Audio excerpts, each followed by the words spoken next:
हिंगोलीत रमजान ईदचा उत्साह, हिंदू मुस्लिम एकतेचा संदेश। आज देशभरात रमजान ईद मोठ्या उत्साहात आणि शांततेत साजरी झाली।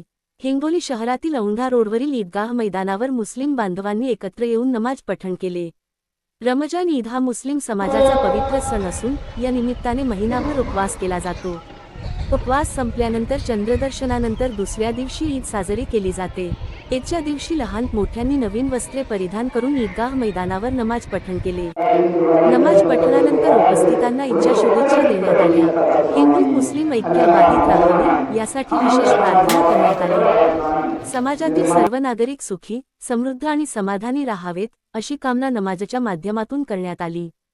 पोलीस अधीक्षक श्रीकृष्ण कोकाटे, उपविभागीय अधिकारी समाधान घुटुकडे, नगरपरिषदेचे मुख्याधिकारी अरविंद मुंढे, शहर पोलीस ठाण्याचे पोलीस निरीक्षक नरेंद्र पाडळकर, माजी नगराध्यक्ष दिलीप चव्हाण आणि नपचे स्वच्छता निरीक्षक बाळू बांगर यांनी मुस्लिम बांधवांना गुलाबपुष्प देऊन ईदच्या शुभेच्छा दिल्या। जिल्ह्यात कायदा व सुव्यवस्था राखण्यासाठी पोलीस अधीक्षक श्रीकृष्ण कोकाटे यांच्या मार्गदर्शनाखाली चोख बंदोबस्त ठेवण्यात आला होता। रमजान ईदनिमित्त हिंगोली शहरात उत्साहाचे वातावरण होते। मुस्लिम बांधवांनी एकमेकांना गळाभेट घेऊन ईदच्या शुभेच्छा दिल्या आणि आनंद साजरा केला। चांद ने मुस्कुरा के कह दिया, ईद का दिन आया, रोशनियां सज गए, महफिल खिल गए चेहरे, हर तरफ बिखरी खुशबुएं।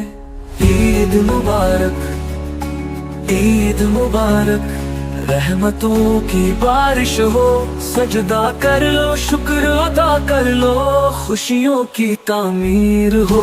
ईद मुबारक, ईद मुबारक, रहमतों की बारिश हो, सजदा कर लो, शुक्र अदा कर लो, खुशियों की तामीर हो।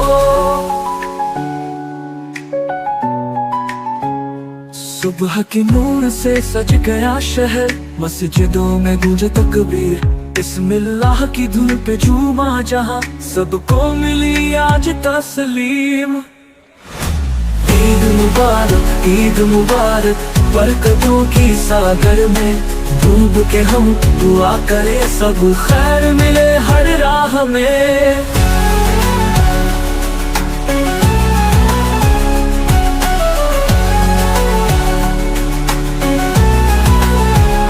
या रब्बी या करीम, रहमत दे, बरकत दे, दुए ना दिल में जगा, ये ईद हो मगफिरत दे। एक सिवैया मीठे लफ्ज मिलकर रहे हम सदा, आज की रात रोशन रहे, लब पे दुआ दिल में वफा। भारतवासियों को ईद उल फित्र की बहुत बहुत मुबारकबाद पेश करते हैं और हम ईश्वर से इस बात की इल्तिजा करते हैं कि तमाम भारतवासियों को आज ईद के दिन ईद की बेहतरीन खुशियां नसीब हो।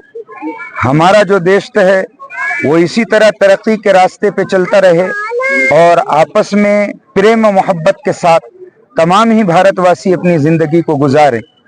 हमारे मुल्क की एक खास बात ये भी है कि हमारा मुल्क हमेशा अत्याचार के खिलाफ उठा है। आप भारत देश का पुराना इतिहास भी उठाएंगे या आज का इतिहास भी उठाएंगे तो हमारे देश के मेजॉरिटी में जितने बड़े नागरिक हैं, जो ये बड़े बड़े लोग हैं, और इसके अलावा ये कहा जा सकता है कि मेजॉरिटी में जो लोग हैं वो हमेशा जुल्म के, बर्बरियत के, अत्याचार के खिलाफ रहे हैं। इस वक्त जालिम इजराइल मासूम फलस्तीनियों पर बहुत जुल्म कर रहा है।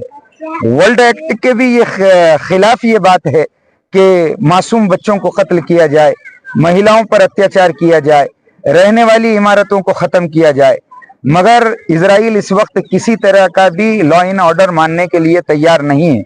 हम इस मुबारक अवसर पर इस मुल्क के वजीर आजम और हमारे यहाँ की जितनी सियासी समाजी पार्टियां हैं और जितने पढ़े लिखे लोग हैं उनसे ये मांगनी करेंगे कि आप लोग अपने सतह पर इस्लाम के, आप अपने सतह पर फलस्तीन के लोगों पर जो जुल्म और अत्याचार हो रहा है उसके विरोध में इस मुबारक मौके पर आपसे जो कोशिश हो सकती है वो करें। फिर मैं ये कहूँगा कि हमारी तरफ से, अहलियान हिंगोली की तरफ से, हम तमाम ही भारतवासियों को, खासकर हिंगोली के तमाम ही देश प्रेमियों को ईद सईद की पुरखुलूस मुबारकबाद देते तरफ से जितना सहयोग हमको मिला, खासतौर से ट्रैफिक का एसपी साहब, डीवाईएसपी साहब, पीआई पाटलकर साहब, पुलिस और उसके अलावा नगर पालिका का पूरा प्रशासन, उसके अलावा साफ सफाई के कर्मचारी, इसके अलावा तुम्हारे एसपी साहब, डीवाईएसपी साहब, जो भी हमको जितना भी हमारे को जितना तहफ़्फ़ुज़ मिला और नमाज इत्मीनान सुकून से हुई, मैं और हमारे पूरे रफ़्क़ा और पूरे हिंगोली वासी और पूरे मुस्लिम बिरादरी हर एक का दिल से शुक्रिया अदा करती है।